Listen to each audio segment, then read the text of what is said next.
Olá, meus caros teólogos e minhas caras teólogas de esquina. Tudo bem com vocês? Estamos aqui para mais um Teologia na Esquina. Eu, Kleber Sá, Pedri Martiniano. E hoje nós vamos bater um papo gostoso nesse novo local que nós estamos, na verdade, testando. Tá? Vamos dizer assim que o local é o mesmo, só mudou a sala. Isso. E ficou bonito aqui. Cara, eu tô bem animado com esse cenário maravilhoso, Né? Um cenário incrível. Então eu espero mesmo que isso possa dar certo. A gente está ainda no formato de teste, né? Ainda no formato de teste. Estamos nos adaptando. Então queremos a opinião de vocês a respeito do que estamos fazendo e do que a gente está produzindo, tá, pessoal? Comenta aí se vocês gostaram do cenário, como é que tá a qualidade, né? Até o áudio, como está chegando. Como é que está chegando o áudio para vocês, a imagem, porque a gente quer, de fato, oferecer o melhor. Qualidade, tanto no áudio quanto no visual, tá? Só para você saber, uma curiosidade, quando nós estávamos gravando no espaço anterior, a gente usava a internet para mandar diretamente, mas aí a qualidade de imagem estava caindo muito, e a qualidade de áudio estava... É que eu esqueci o microfone algumas vezes. Mas, gente, ainda estamos em adaptação. Mas aqui não precisamos mais da internet, então está sendo gravado, depois eu vou subir isso para a nuvem, e aí você me diz se tá legal ou se não tá legal. Mas acho que deve estar. Eu acredito também que tá. A gente ficou até preocupado com o eco, né? Melhorou bastante. Melhorou bastante. Né? Então, de verdade, gente, comenta aí. É muito importante a opinião de vocês, até porque a gente está fazendo isso também para que vocês tenham qualidade na hora de vocês visualizar, na hora de vocês ouvir o nosso podcast. Com certeza, gente. E aí nós vamos aproveitar então que nós estamos aqui e já pedir para você se inscrever no canal, curtir, compartilhar com a família, porque os bate-papos aqui, acho que a partir de hoje serão todos aqui e a gente vai ter muita conversa boa. Conversa boa mesmo, né? Muito bom, muito bom. E também, pessoal, não esquece, aqui do lado da nossa tela vai ter um QR Code onde vocês podem estar contribuindo com o nosso trabalho para que a gente possa continuar produzindo mais conteúdo e melhorar ainda mais a qualidade do nosso podcast. Isso é muito importante para a gente e também, claro, isso impacta na vida de vocês. Então, telinha, olha na nossa tela, em algum canto aqui da nossa tela vai estar. Acho que é isso aqui, ó. Isso, e vai estar um QR Code para que vocês possam estar contribuindo com Teologia na Esquina. Bom, gente, hoje a gente ficou vindo para cá e pensando num monte de coisa, mas eu gostaria de trazer aqui para a mesa, para a gente bater papo, um fenômeno atual que está ocorrendo com um menino. Um menino, um garoto. Não sei se já ouviu falar no Pastor Mirim. Miguel alguma coisa, né? Miguel Oliveira. Miguel Oliveira. Né? Que é um menino novíssimo, acho que ele completou 15 anos, faz pouquíssimo tempo. E viralizou. E ele viralizou mais do que... Porque não é uma novidade, pastores mirins, missionárias mirins, já tem umas crianças fazendo supostas revelações, numa espécie de performance evangelical, uma coisa muito pentecostalizado, né? Muito pentecostalizado. Claro, esse termo pastor mirim é um termo que a internet abraçou, ele não é pastor, Ele se denomina profeta. Ele se denomina profeta, mas ele, talvez pela idade dele e a denominação, que é a Assembleia de Deus, avivamento ou alguma coisa, ele é um missionário. Missionário de 15 anos de idade, então ele tem todos aqueles traços pentecostais de um adolescente. Adolescente, né? É um adolescente. Não dá nem para dizer que é uma criança, mas também não dá para dizer que ele é um adulto. Não dá. É literalmente um adolescente. Agora, é um adolescente muito bem treinado. E assim, o Miguel, assim, você é um adolescente, com certeza criado desde a infância, dentro de um ambiente pentecostal, ele está, além dos traços que ele traz, ele também, infelizmente, eu não o culpo da formação teológica dele, mas ele aprendeu muito rápido a técnica de manipular pessoas. E aí é o ponto que é preocupante e é o que tem impactado as pessoas. Esses tracejos são muito característicos. O que eu percebo é que o rapaz tem uma facilidade, um talento muito grande de comunicação. E olha, eu também responsabilizo os pais. Eu acho que é uma fortíssima negligência e não é necessariamente maldade. Eu não vou sondar coração, não sou telepata, tá? Mas assim, eu percebo claramente ou uma ingenuidade, mas no mínimo uma negligência, uma falta de bom senso. Vou te explicar por quê. Então, por exemplo, quando eu falo de ingenuidade, nesse meio é muito comum você trazer uma sentença, atribuir essa sentença a uma revelação divina, e aí, se alguém questiona, fala, não, mas isso aí foi Deus que me falou. E aí você abre mão de uma responsabilidade, seja ela teológica, seja ela social, seja ela psicológica. Mas, não, mas isso aí foi Deus que falou. Ah, bom, não. Então, se foi Deus, então talvez esteja certo. Só que não necessariamente, nem sempre. Uma coisa que eu aprendi no seminário, né? Se alguém traz uma palavra e diz que é uma palavra de uma revelação, uma palavra de disciplina, de exortação, de sugestão, de instrução, o que a gente precisa ver é se aquilo bate com o conteúdo, com a forma de pensar da Escritura. Porque a Bíblia tem uma linha, um fio vermelho, ela tem uma coerência. E quando algo foge demais dessa coerência, cara, não dá para a gente falar que, ah, não, mas foi Deus que me falou, e a gente justificar. Então, eu acho que os pais dele, no mínimo, caíram, incorreram numa ingenuidade dessa afirmação. Mas isso aí é Deus que está usando ele. E aí, cara, o menino não ia para a escola, enfim. E ele é só uma representação caricaturizada de uma geração de pessoas, tá?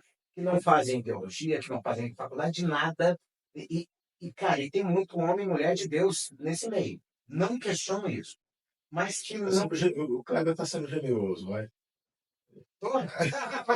Você está sendo generoso, mas prossiga. É porque eu realmente acredito que Deus comunica diferente do diploma que você tem ou não. Eu acredito nisso. Mas eu acho que tem esse fio vermelho que você colocou.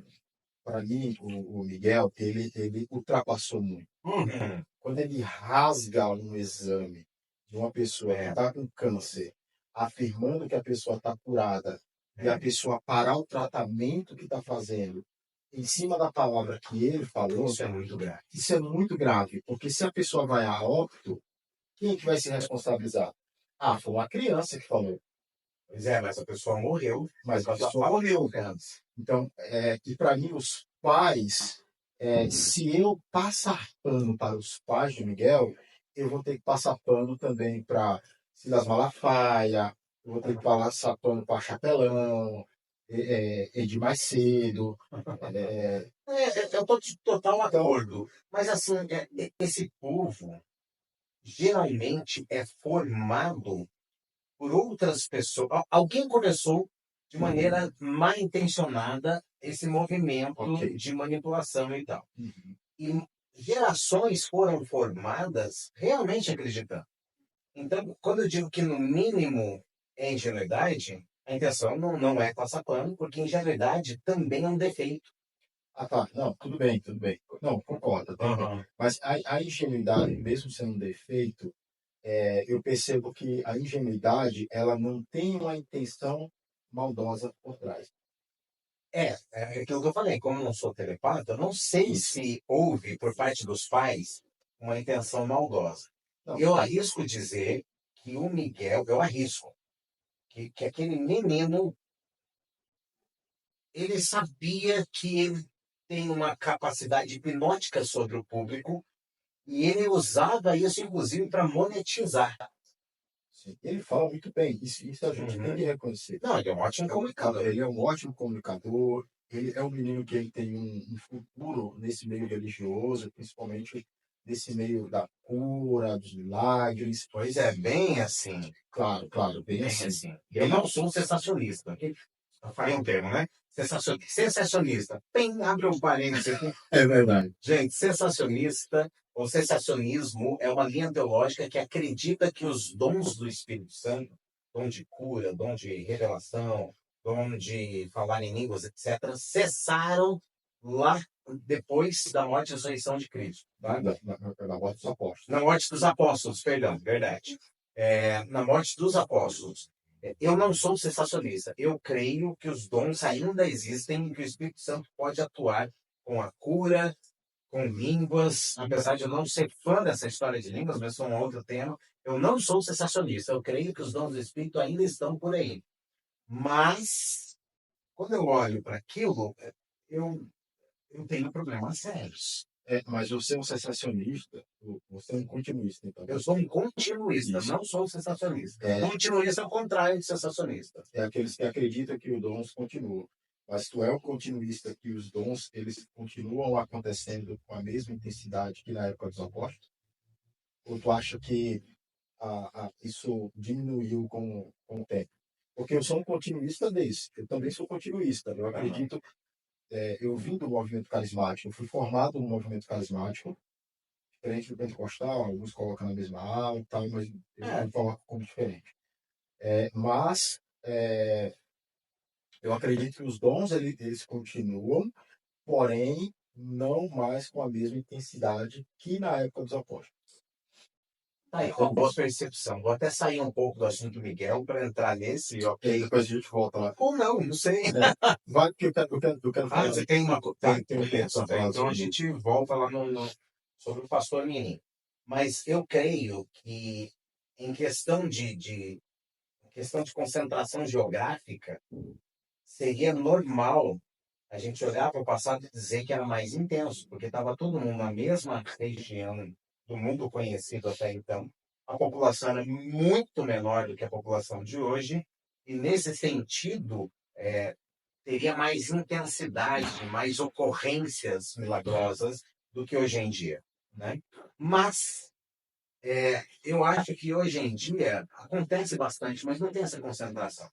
Mas volte e meia você ouve falar que fulano foi curado mesmo de uma leucemia. E aí você vai ver o laudo médico, o cara está curado.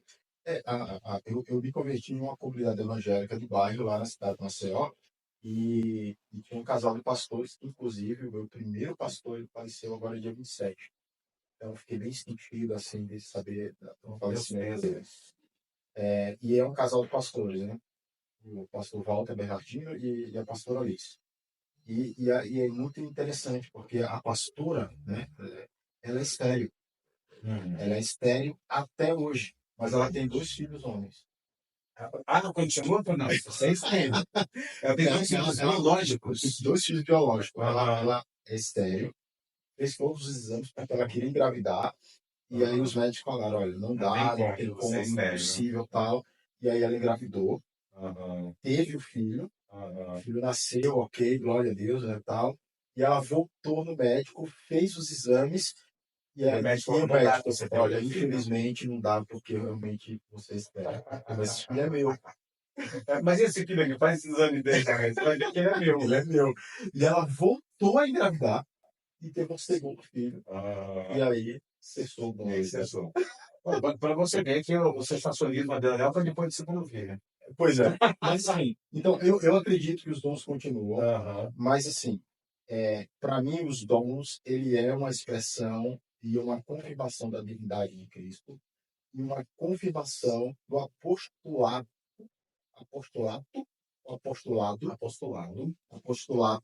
dos apóstolos e uma necessidade da sociedade que existe nos dias e nos seus tempos. Então, quando algo passa do limite da ciência, da explicação do homem, ok, Deus continua operando milagres. Como hoje muita coisa já evoluiu, e você percebe isso quando Timóteo, na carta de Timóteo, Paulo recomenda para Timóteo começar a tomar um pouco mais de vinho por conta do estômago dele.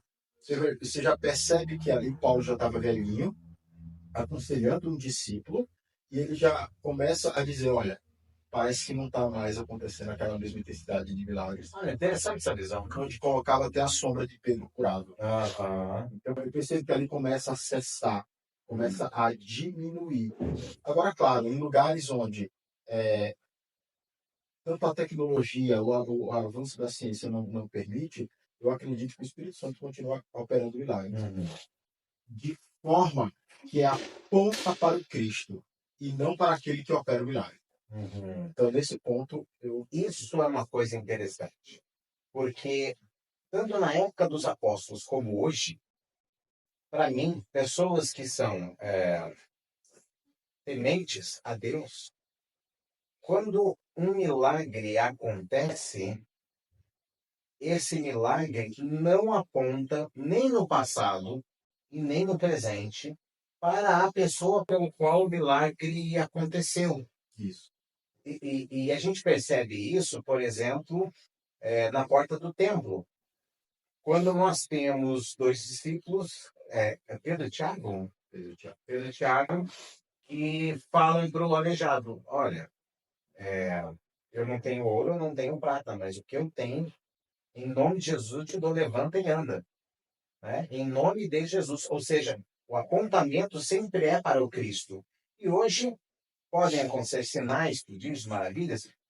Pode, inclusive, não só no meio evangélico, é uma coisa para, sei lá, num outro podcast, um outro episódio do podcast, de repente, não sei.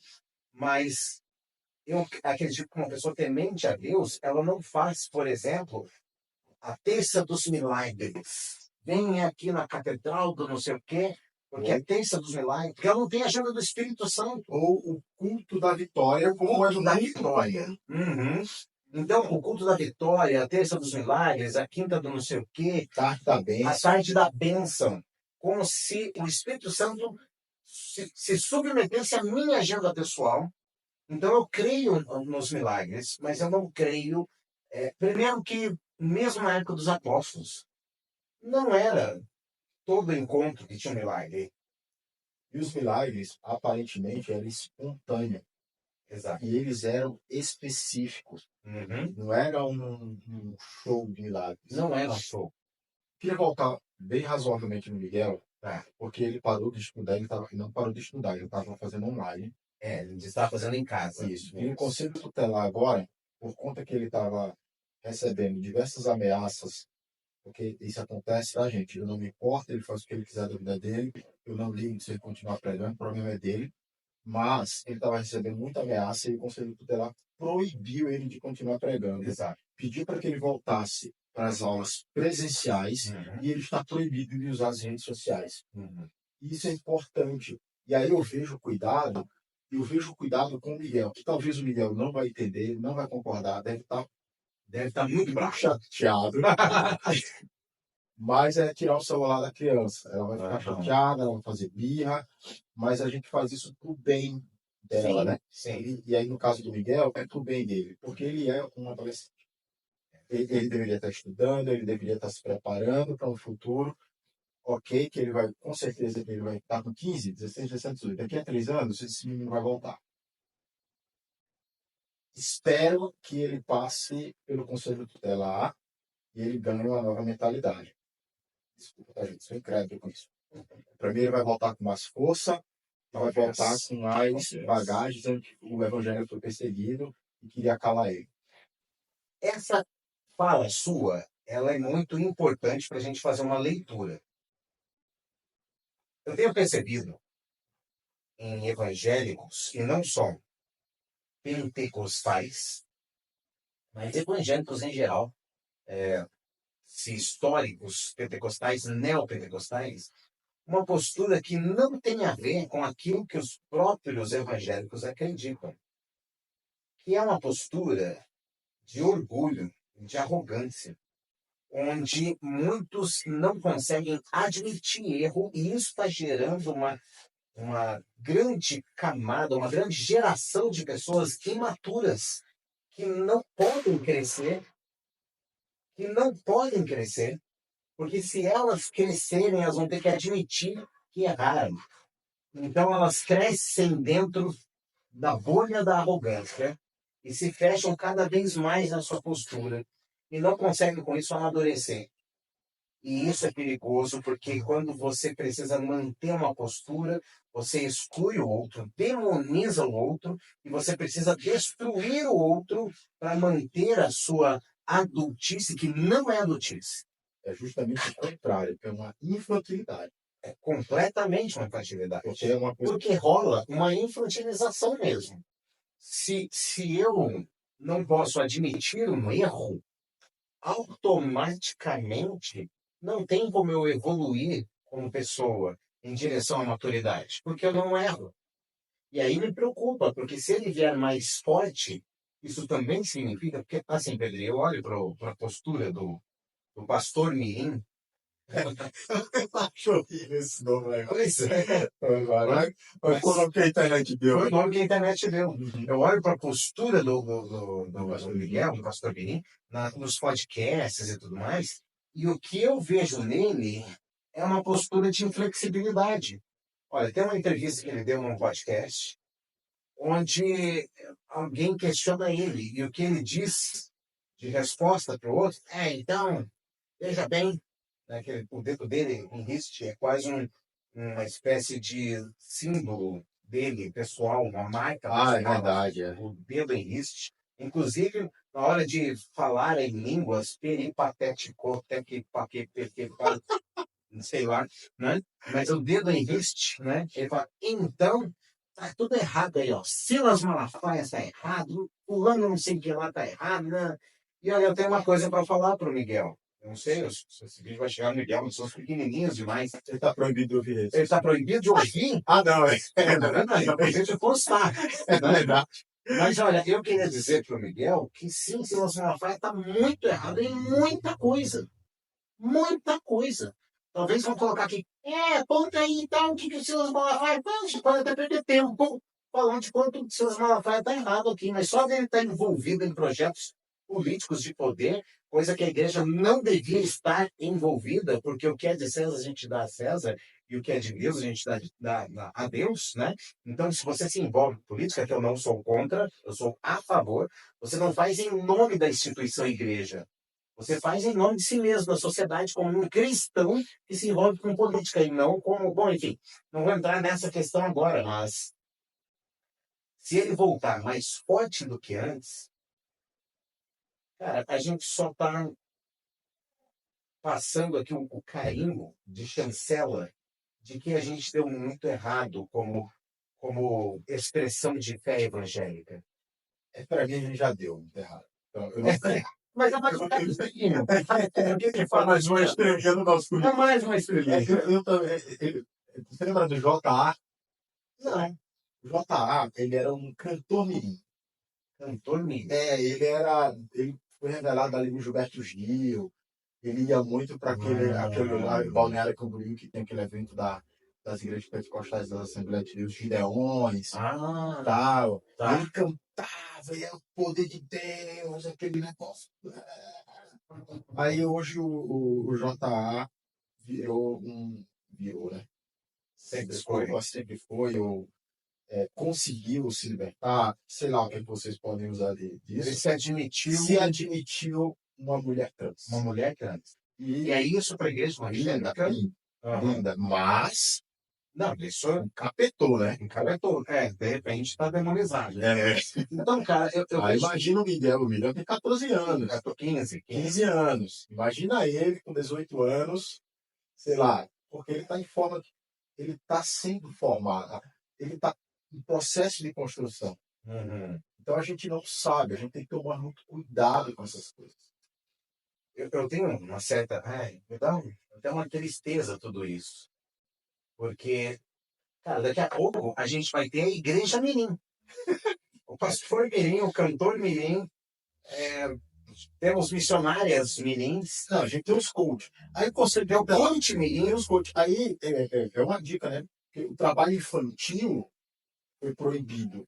Mas eu estou vendo muito coach mirim, eu estou vendo muito pastor pregador mirim, muitas Manuela por aí, que é a Manuela, né? Aquela lá que os pais exploravam ela. Manuela, Larissa Manuela. Teoricamente, eu não vou entrar na. Mas bom, a justiça tem uma. A justiça colocou como sim. Uhum. E isso, o conselho está lá. Pois é. Cadê? Pois é. Cadê? Só vale se pegar numa foice e vai cortando mato na rua. Nossa, ótimo. Eu sou mais que ele esteja cortando mato na rua, porque criança que trabalha não dá trabalho. Agora, tá lá, agora esses coach mirim que ficam falando por aí. Eu não perco tempo indo pra escola. Meu Deus, isso Cara, é bizarro. bizarro. Aí tem um que ficou famosinho, que eu, no podcast de dois mirim, trazendo outro. Tem podcast mirim? Tem, podcast mirim. Aí ele perguntou assim, você namoraria uma menina que não tem iPhone? É sério Aí isso? ele responde assim, depende da mentalidade dela. Se ela for conformada com o celular que ela tem, aí não.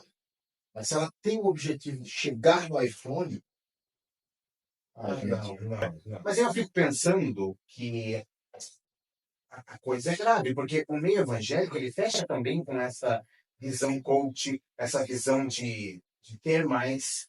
Enquanto Jesus vem e fala do valor que eu tenho por quem eu sou, e fala de eu não me preocupar com o que eu tenho que comer, com o que eu tenho que me vestir. Isso está no Sermão do Monte, que é basilar no Evangelho.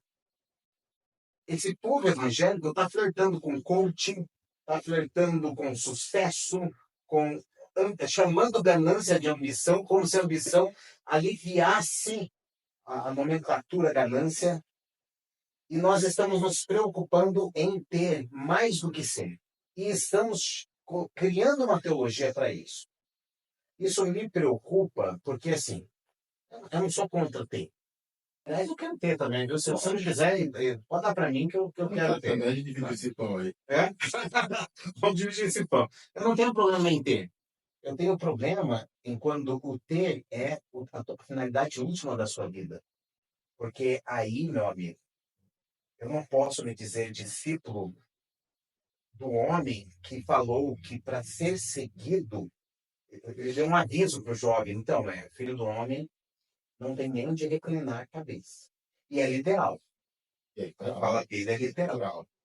A teologia da prosperidade diz que não. Né? A teologia da prosperidade diz que não. Ele tinha uma casa. Não, de fato ele tinha uma casa em Cafarnaum.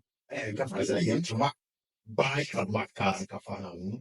O manto dele era um manto que valia não sei quantos mil. Que bom. Se fosse não sei quantos dólares. Agora tem um ponto que eu acho interessante e que eu flerto com a Alemanha. Com a Alemanha? Com a Alemanha. Usei total agora. Tem toda a minha atenção. Eu flerto com o que a Alemanha fez. Vamos lá. Sabe, tá ligado que houve essa polêmica da camisa da seleção brasileira. Tô ligado, sim, tô ligado. E de fato a Nike e a CBF, eles querem mudar porque a camisa da seleção brasileira ela acabou sendo sequestrada por um grupo político. E eles querem desassociar. E aí, para quem não sabe, a CBF... Mas aí eles vão tá, continua associando. Eles querem desassociar. E para quem não sabe, porque tem deputadozinho aí, deputeco, né? Deputeco, que está botando projeto de lei para proibir. A Nike, a CBF... nossa, essa jamais será vermelha. Sendo que a Nike e a CBF, eu acho que são privadas. Se eles quiserem colocar a camisa da seleção cor de rosa, roxa, com eles. Eles podem. Eles não precisam nem nos consultar. Porque é uma instituição privada. Mas, por exemplo. Mas eu acho que. Bom, não tenho certeza do que eu vou falar. Mas eu acho que é uma provocação. Explico. Eles não são fechados. Dá até preguiça falar isso aqui, mas vamos lá. Eles não são fechados com partidos de esquerda. Pelo contrário, eles são capitalistas. Eu duvido que eles sejam de ideologia de esquerda, mas até pode ser que sejam, eu não sei. E também não é o assunto aqui. Mas eles sabem que o Brasil está polarizado, cara. E eles vão lá e escolhem o vermelho para desassociar. Mas eles assim, Mas eles não escolheram. Mas quem escolheu? Aquilo é um vazamento de um site. Sim, a Nike não falou nada sobre isso. É verdade. A não ser quando esse episódio for ao ar. Talvez já tenha. Talvez você está assistindo que já tenha essa informação que nós não temos, tá? Não, mas a CBF emitiu uma nota falando, calma, gente. Calma, a gente não escolheu nada. Isso aí vocês viram em algum lugar. É um vazamento de um site. Quando a gente assistir isso que for ao ar, a gente já vai ter essa informação também. Tá? Por Talvez, enquanto, talvez. né? Agora, só que assim, a ideia da CBF, da Nike, é tentar encontrar um acordo que desassocie o conceito político. Uhum. Porque foi sequestrado por Foi sequestrado por um campo político, por sim. um campo político. E aí, muita gente parou de comprar, inclusive eu. Não, eu também. Vai que eu saio na rua e digo, é isso aí! Eu ficaria muito ofendido se alguém me confundisse. Nossa, completamente. Então, o que que acontece? E aí eu volto para a Alemanha. Na época da Alemanha do Bigodinho, não pode falar o nome, né? Pode derrubar o engajamento. Então, na época da Alemanha do Bigodinho, eles, quando venceram a Segunda Guerra, o que que eles fizeram? Eles precisavam passar por uma... Quem os alemães? Tá eles tiveram. Peraí, eles não venceram a Segunda Eu Guerra. vou falar, mas bota vou deixar mudo aí. Qualquer coisa, tira aqui a palavra para ele, John. Isso. Ou coloca com as hashtags. Né? Isso. Eles precisavam passar por um processo de desnazificação. Ok. Entendeu? Mas eu acho que dá para falar isso. Tá. Tá? João, qualquer coisa, deixa o jeitinho que tá aqui. João é o nosso editor, tá, gente? Você não está entendendo nada. João é o nosso editor. Então, eles precisaram passar por esse processo. E para passar por esse processo, eles mudaram exatamente tudo. Não só porque tudo estava associado ao movimento do Bigodinho. Então, mudaram a camisa da seleção. Mudaram, eu não lembro agora exatamente se mudaram as cores da bandeira. Mas eu acho que eles... O ultranacionalismo que já eles mudaram exatamente tudo. As cores da Alemanha é o preto, vermelho e meio laranja, né? Meio amarelo. acho que é isso mesmo. Amarelo. E a camisa que eles jogam é branca. Olha, é verdade, rapaz. Entendeu? A camisa que a Alemanha joga é uma camisa branca.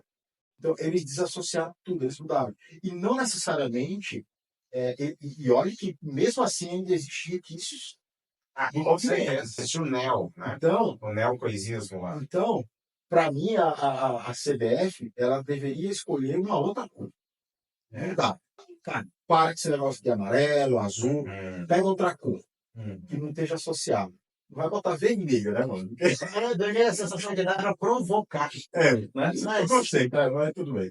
Eu achei esquisitinho, não gosto de vermelho. Tá? Eu achei melhor a preta. A preta, boa, mas eu acho que é muito quente daí, mano, pra jogar. Verdade. Não sei. Mas mais bom. Então, não existe camisa preta técnica. Insider. Patrocina nós. Insider. Então, assim, agora fazendo um link tudo isso para o nosso assunto, na minha opinião, o neopentecostalismo, para mim, é um tumor dentro da fé cristã. Seria necessário a gente abdicar desses termos e a gente criar outra coisa. Pega esse nome evangélico e deixa com eles, pô. Pois é, e isso é outro evangelho. É outro evangelho. Então, vamos criar outra coisa? Vamos pegar as igrejas históricas, senta numa mesa, incluindo até alguns pentecostais, inclusive. Alguns pentecostais, de fato, porque é uma mistura que a gente não sabe que é pentecostal, que é neopentecostal. Senta na mesa e a gente escolhe outra coisa. A gente desassociar o evangelho dessa galera. Mas a gente já tem tido uma construção nessa direção. Eu começo a perceber que cada vez mais, olha, eu me lembro, Pedrinho, no final da década de 90, no início dos anos 2000, eu falava muito de que ia chegar um tempo em que evangélicos precisariam ser evangelizados. Sim.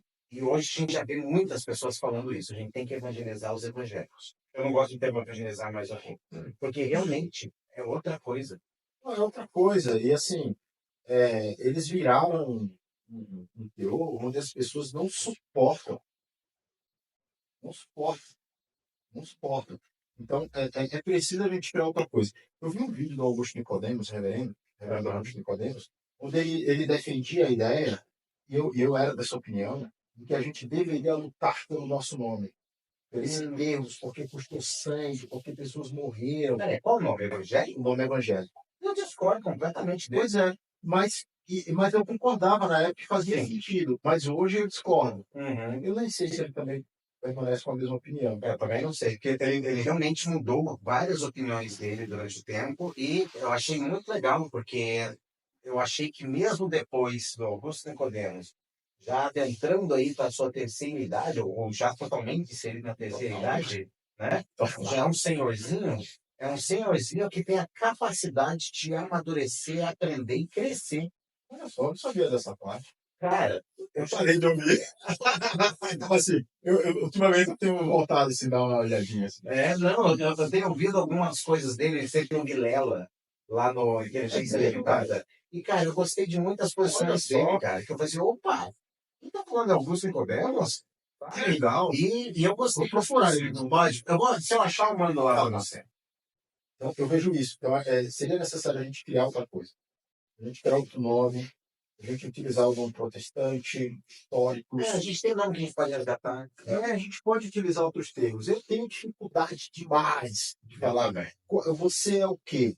Ultimamente eu falo muito, eu sou cristão, e graças a Deus agora eu faço parte de uma igreja histórica, né? Uhum. Presbiteriana, ela A é. Presbiteriana é uma igreja histórica. Não, isso eu sei, mas ela não dá pra ela é classificada como evangélica, Sim. mas ela vem do quadro. Qual foi o momento que começou a utilizar esse termo evangélico? Bom, vamos lá. Olha, a origem da expressão evangélico, em questão de tempo, se dá pouco tempo depois da reforma. É porque a igreja luterana, por exemplo, lá na Alemanha, é chamada de igreja evangélica. Exato. E ela vem surgindo por epistemologicamente falando, o tema é muito legal. Gente, epistemologia é, vamos dizer assim, o estudo do real significado, da origem da palavra, tá? Então, eu estudo assim, como que essa palavra surgiu e por que que ela é como ela é. Isso significa que aquela palavra simboliza algo, um movimento, alguma coisa. Então, o sentido epistemológico das palavras é o sentido original da expressão do termo, tá bom? E quando a gente fala em evangélicos, o sentido epistemológico da palavra é pessoas que são, em essência, seguidoras do evangelho. Okay. Em essência. Tá. Epistemologicamente falando. Então, quando eu falo em origem da expressão... Eu acompanho. Tá. A origem da expressão, cara, tá tudo certo, tá tudo ok. Qual que é o problema? O problema é quando o neopentecostalismo... Para mim, eu já tenho dificuldade com o pentecostalismo. Eu já tenho. Divergências teológicas. Não, eu também Mas tenho. eu respeito o pentecostalismo e eu acho que muitos pentecostais são meus irmãos em Cristo. Não, é um movimento autêntico. É um movimento autêntico, carismático, etc. Mas eu tenho uma série de dificuldades já com ele. Eu também tenho. Aí, quando vem o neopentecostalismo, até os pentecostais tinham dificuldade. É que agora a coisa, né? Mas ser evangélico se tornou um sinônimo. Mas não teve um movimento americano e avivalístico, onde esse nome ganhou ênfase e surge as igrejas evangélicas? Bom, talvez, mas aí eu precisaria de um historiador da igreja. Eu não saberia dizer, Pedro. Eu tenho essa impressão, mas eu preciso confirmar. Faz muito tempo que eu li sobre isso. Tá? Que aí surge esse termo evangélico com força, que é o famoso evangeliquez, o evangelical. Então, mas esse evangelical, para mim, ele está na conta dessa primeira leva pentecostal, avivalista, né? E depois se torna mais forte ainda com o neopentecostalismo. A minha leitura histórica, você que manja um pouco de história da igreja, se quiser deixar aqui nos comentários, fica à vontade, tá bom? E aí a gente traz o cara aqui para falar no podcast com a gente. Boa. Tá bom? Mas eu imagino que ele ganha força primeiro com a onda pentecostal, depois com a onda neopentecostal. Porque eu me lembro de uma época em que você falar que era evangélico, e eu tinha 10, 11 anos nessa época, tá? Eu me lembro que era uma época em que você chegava na Casa das Bahia, você ia fazer um carneiro e falava assim, não, eu sou evangélico. Ah, tá, não, então tudo bem. E dava o carnê, você não pedia mais nada e tava tudo certo. Hoje em dia, se você fala assim, ah, não, eu sou evangélico, então não quero aqui seu CPF, seu RG, comprovante de residência, e é capaz da pessoa ainda falar assim, meu senhor, proteja o nosso negócio, porque estamos vendendo para um evangélico. Porque a coisa virou. Porque hoje, o ter é mais importante que o ser. E se o ter é mais importante que o ser, se eu vou comprar de você, e eu passo a perna em você, porque você é. Então não é importante. Eu ter é importante. O ter é mais importante que o ser. Então eu te engano para poder ficar com o que eu quero para mim. Essa é a implicação real dessa linha teológica que de teologia não tem nada. Sim, sim. Por isso que eu acredito que a gente precisa. Por isso que eu gosto da ideia da Alemanha. Eu acho que os evangélicos. E o Só problema vai fazer mesmo. a gente precisaria desassociar total, cara. Criar outra coisa, termos, criar, desassociar, cara. Quebrar aliança mesmo, total. Deixar essa galera, cara, segue tua vida, tu é outra coisa. E a E gente. evangelizar esse povo. Não, né? A gente tem que falar dos princípios Do reino. elementares. Você Elementares do conversa reino. com. Né, eu lembro, eu trabalhei numa empresa onde tinha uma pessoa que era tipo, desviada do neopentecostalismo. Era neopentecostal e estava Estava desviado. desviada. E eu não sei onde ela era pior, se era desviada ou quando ela era Quando estava neopentecostal. neopentecostal. E claramente eu e ela tínhamos fé diferentes. Não era a mesma fé. Não era a mesma fé. Não é. E não é. Não é a mesma fé. Porque os princípios, você tem que falar para alguém sobre os princípios elementares da fé, esquece, cara. Vamos falar sobre outra coisa. Uhum. Vamos falar sobre café, vamos falar sobre outro assunto, pô. Mas não dá pra gente dizer que você tá na mesma mesa. Por isso Ou se dá é para, na boa, é para apresentar o evangelho, o povo do reino, e torcer para o Espírito Santo convencer do pecado do juízo, que é o que a galera chama de evangelizar. Isso, total. Por isso que a minha fé eu concordo que os católicos são nossos irmãos na fé e não consigo considerar os pentecostais como meus irmãos na fé. Não dá. É algo que é abre e olho, cara. Tem até um escrito aqui que não sei, vai ficar chateado comigo. Eu confesso que eu tenho dificuldade com a teologia católica também. Mas eu confesso que é mais fácil encontrar irmãos de fé, mesmo com os. Me perdoe, com todo respeito, tá? Mas mesmo com posições teológicas que, para mim, são absurdas do catolicismo, mas é mais fácil encontrar irmãos de fé mesmo, irmãos que eu acredito que são salvos, redimidos e tal, dentro do catolicismo, do que no movimento neopentecostal. Mas aí é um ponto assim, ó, sentir dificuldade. Eu também tenho. Eu tenho dificuldade com o catolicismo, eu tenho dificuldade com o pentecostalismo, eu tenho dificuldade. Lógico que eu me considero até um meio carismático, mas eu tenho dificuldade com o movimento carismático. Mas também eu tenho dificuldade com o movimento reformado. Recentemente, um ícone do movimento reformado, que é o Paulo Júnior, Paulo Júnior. né? Hoje está rodando os ícones evangelicais. Isso, que é reformado, que é Sim. calvinista, Sim. que vem da Igreja Aliança do Calvário, Uhum. e que ele agora foi afastado, né? Foi afastado, da comunidade dele. E eu sempre tive muita dificuldade com o Paulo Júnior. Muita dificuldade. Agora, Eu também, tá? eu também. Uhum. Agora, eu não posso colocar a minha dificuldade ou a minha divergência. Eu tenho dificuldade com os metodistas, que é a igreja histórica. Que é a igreja histórica, sim. Eu tenho dificuldade com os metodistas, mas eu não posso colocar a minha dificuldade como um ponto de discordar ou negar a fé deles. Quanto a isso, eu concordo. Mas eu não consigo ter a mesma postura com o evangélico neopentecostal. Não, o neopentecostal não é um ponto de que eu discorde. Não é um problema que eu tenho dificuldade. Não, deixa eu repetir. Não é que eu tenho dificuldade com o neopentecostal. Eu sou avesso. Assim, o que eles falam e o que eles fazem é antibíblico. Prostitui a fé. Prostitui a fé. Eles colocam a fé como abominação, algo que o Cristo não está lá. Então, para mim, o que eles fazem é outra coisa, é outro evangelho que não cabe. A gente não pode ser tolerante. Então, meu irmão neopentecostal, se você flerta, não olhem para a minha ira, para, para que eu estou tendo para um movimento da qual você faz parte. Olhe como uma ira pura. Sabe o texto que diz que o zelo pela casa do Senhor me consome? O zelo pela tua casa não é? O zelo pela tua casa me consome, né? Então, olhe com esses olhos. Eu estou tentando zelar pela noiva. Eu estou tentando zelar pela purificação, para que aquele que ainda não tem os olhos fechados possam abrir.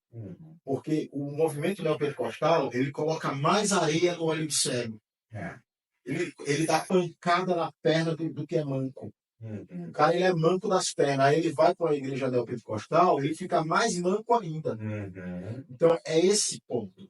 Inclusive, o neopentecostalismo começou a se adaptar, porque a teologia coach é a mais presente no neopentecostalismo, até com as revelações. A gente vê isso muito no Miguel Oliveira, né, no pastor Guirim, quando ele fala um dedo em risco sobre o que vai acontecer, o que vai deixar de acontecer, e até o The King of the Power, e patete, peri, para, não consigo repetir aquilo, porque né, é a língua, suposta língua dos anjos e tal, mas o que é o coach? O coach é o treinador, é aquele que fala para você, faz assim, faz assado e tal. Eu tive treinadores, por causa do jiu-jitsu, por causa do esporte, tive treinadores que falavam, durante uma luta, falava, coloca o perna ali, vira aqui assim agora, põe força na alavanca, e dava certo.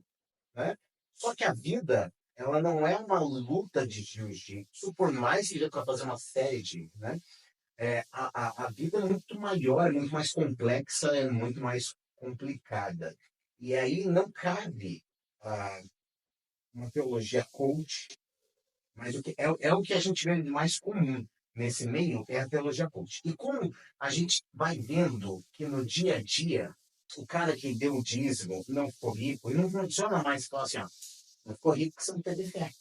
Não, mas você não foi curado? Mas eu determinei a cura. Eu falo, você não foi curado? Não foi curado porque você não teve fé. Porque queira ou não queira, tanta gente já ouviu isso e transitou de uma igreja para outra, procurando ter a fé. Pastor, mas aí eu não tive fé na sua igreja, não tive fé na outra. Será que eu não tive fé? Porque até então eu acreditava mesmo. E aí a teologia neopentecostal já se adapta e começa a não mais pegar por esse olhar coach de causa-efeito. Né? Não é mais, se você fizer assim, vai acontecer. Agora já é assim, ó, não, mas mesmo que não aconteça, você não pode se abalar. E aí agora já está pegando um lado mais emocional, psicológico, de tentar fortalecer emocionalmente. O que, para mim, é até menos prejudicial. Parece até um leve despertar. Vai que o neopentecostalismo começa a regredir, acho pouco provável. Mas para mim é menos prejudicial. Mas tem um ponto do neopentecostalismo que não muda, que é a violência emocional sobre os membros. E é uma característica deles. E é bizarro. O abuso emocional. Aí o cara vai na comunidade A, é violentado emocionalmente e frustrado. Vai na B, é violentado emocionalmente e é frustrado. Ele vai na C, vai na D, vai na E. Aí, o que acontece? Ele diz assim, eu vou escolher outra fé. Porque eu já fui em 5 e não deu certo, então o que significa que não é eu que estou errado. É os lugares que eu passei. Então, todas são assim. O problema é que ele foi em 5 falsas igrejas. Em 5 que não tinham como conteúdo evangélico. Se você está numa igreja onde essa igreja tem dono, e quem vai herdar essa igreja é o filho, cuidado. Muito provável, se não existe um conselho, se não existe uma mesa, se não existe um presbitério, se não existe um governo plural, cuidado.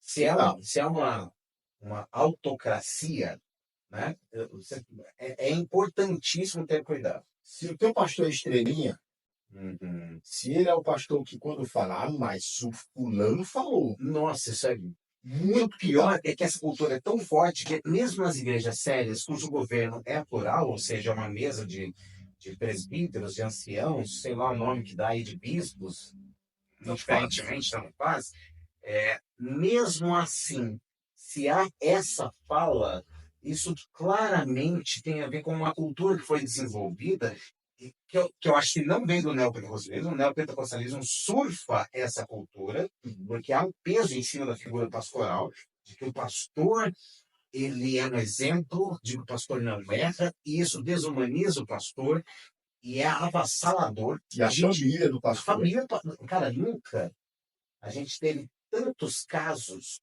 como adentrou nos anos 2000 de suicídio pastoral. Ah, é verdade. Eu acompanhei isso aí. É bizarro, é bizarro. E não é que nunca aconteceu um suicídio pastoral antes, mas era quase impossível, improvável. Agora é quase comum, é horrível isso. Então a gente tem uma situação onde isso parece que é olhado pelo neopentecostalismo e fala assim, cara, o pastor é um ungidão. E aí você tem pastores que são os donos da igreja. Ministério do pastor fulano de tal. Tem a foto dele grandona lá. Olha, se você está numa igreja assim, se você quiser continuar lá, pode, é óbvio. Mas seja cauteloso. Não é que não tenham pessoas boas. Claro, Claro, eu estou claro. passando pano, mas não é. Não, não, não, Tem não. pastor bom, Não, claro que né? tem, tem. Mas. Tem, inclusive, a gente ouviu naquela conferência que a gente foi da CTPI, Ah, tá. o Leandro falando, o pastor Leandro, Sim. falando de diversas igrejas neopentecostais que Aham. estão procurando ele, dizendo, olha, queremos aprender com os pais um evangelho bem feito. Cara, é verdade. Então, Ou seja, tem alguns neopentecostais que estão eu fecho, saindo desse. e aí eu fecho com você na sua fala que será que tem algum movimento de retorno? De Eu retorno. acredito que tenha. Eu acredito que a gente está numa fase assim, ó. Eu acredito de retorno ao evangelho e descambando de vez uma outra parte. Tipo assim, quase que o nome de Jesus não é citado lá. Cara, tem muita gente que. O pessoal que sai da fé cristã não gosta que fale apostatou da fé, apostatou da fé. Isso que é ofensivo. Então estou mudando aqui, tá? Evadiu da fé. Eu espero que não soe agressivo. Mas tem muita gente que está evadindo da fé, até por causa dessa postura da galera que está descambando. Para mim, apostatar da fé ainda seria um elogio para os neo, me perdoe, gente. Mas porque apostatar significa que você já foi da fé. E para mim, os neos, e aí, gente, eu não coloco tantos membros, mas eu coloco a base, a liderança. Para mim, eles nunca conheceram o Evangelho. Para mim também. Eles nunca entenderam o conceito de fé, de cruz, de salvação, de graça. De graça. Eu concordo. Não entenderam que a salvação é pela fé, é pela graça. O sangue, uma gota do sangue de Cristo tem poder para perdoar uma multidão de pecados. Então, dizer que apostatou é um elogio. É um elogio. Paulo fala em uma carta, ele elogia um cidadão chamado Demas. Em outra carta, ele fala sobre que Demas, amando esse mundo, me abandonou e foi para Tessalônica. Então, e aí ele pede para que traga Marcos para com ele, para que Marcos é muito útil no ministério. Mas veja, em uma carta, Paulo elogia, e numa outra ele diz, olha, ele amando esse mundo, que ele está se referindo ao dinheiro, ele me abandonou, ele abandonou a fé. Então, o que acontece? Eu acredito que alguns até começam bem. Até começa bem. Geralmente o herdeiro é que é o problema. Se levar faz um herdeirinho de igreja, ele herdou a igreja. Não sabia. Ele herdou do sogro. Tá, ele herdou do sogro. Né? Então, é um cuidado que a gente precisa ter, desse zelo pelo evangelho. Por isso que eu tenho uma identificação muito maior, mesmo com toda a nossa divergência, mesmo com todas as nossas do catolicismo. O Joe é católico, né? Sim, nosso editor é católico. E é um prazer imenso caminhar com eles do que com os Neo. Os Neo, infelizmente, eu não estou fechado nem um pouco. Não, nem um pouco. Não dá.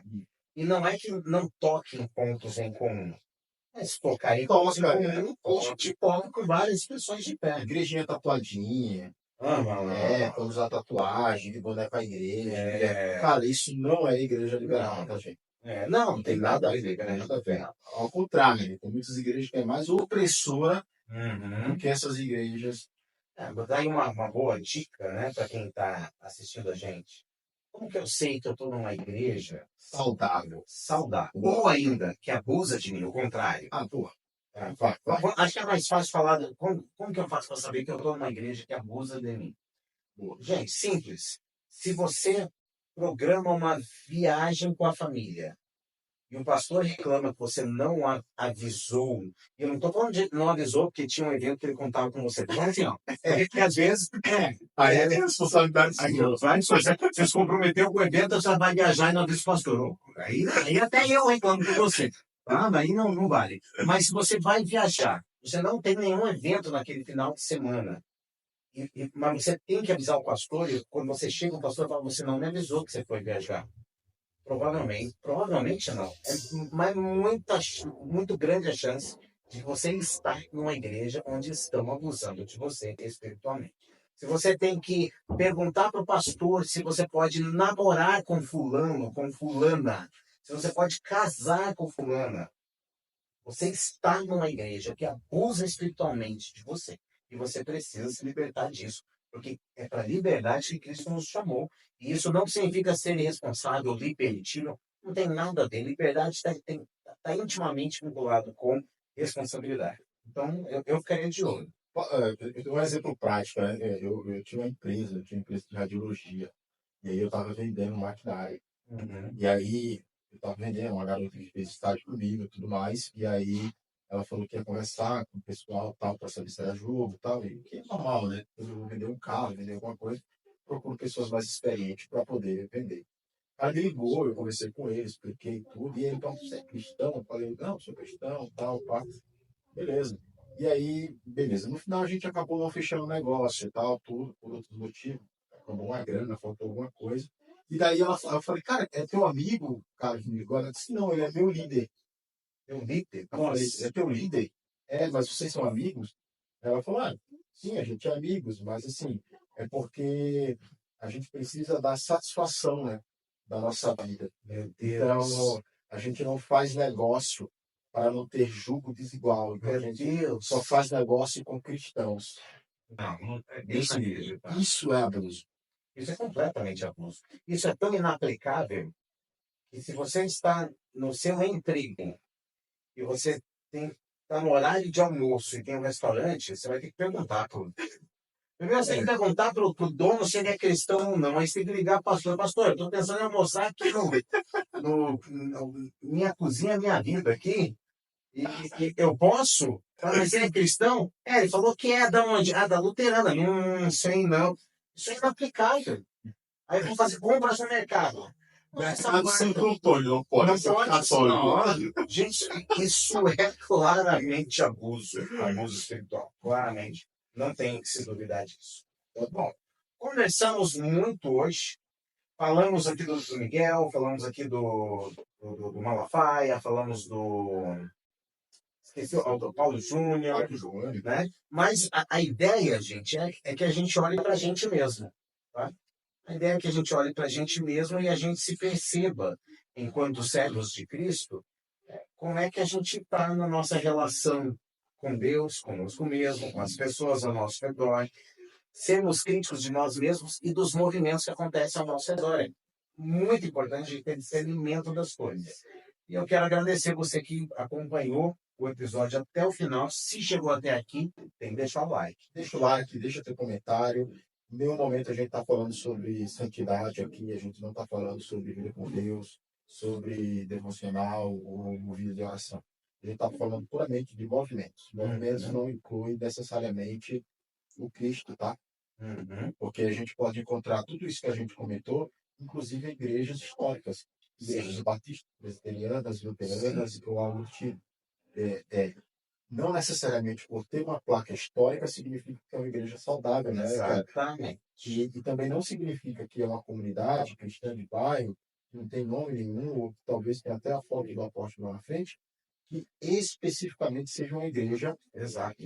doente. Exato. Então, assim, o que a gente pede? Bom senso. E olha para o Cristo. Olha para o Cristo. Mas chegamos até aqui, agradeço, cara, adorei o papo. E realmente, como o Kleber falou, deixa teu like, deixa teu comentário, QR Code na tela, contribui caso você possa, comenta, discorda da gente, porque é isso que a gente quer. É trocar ideia, aprender também. Gente, muito obrigado. A gente vai se ver então no próximo episódio. Valeu, Pedrinho. Tamo junto, cara. Tamo junto. Valeu, gente. Show.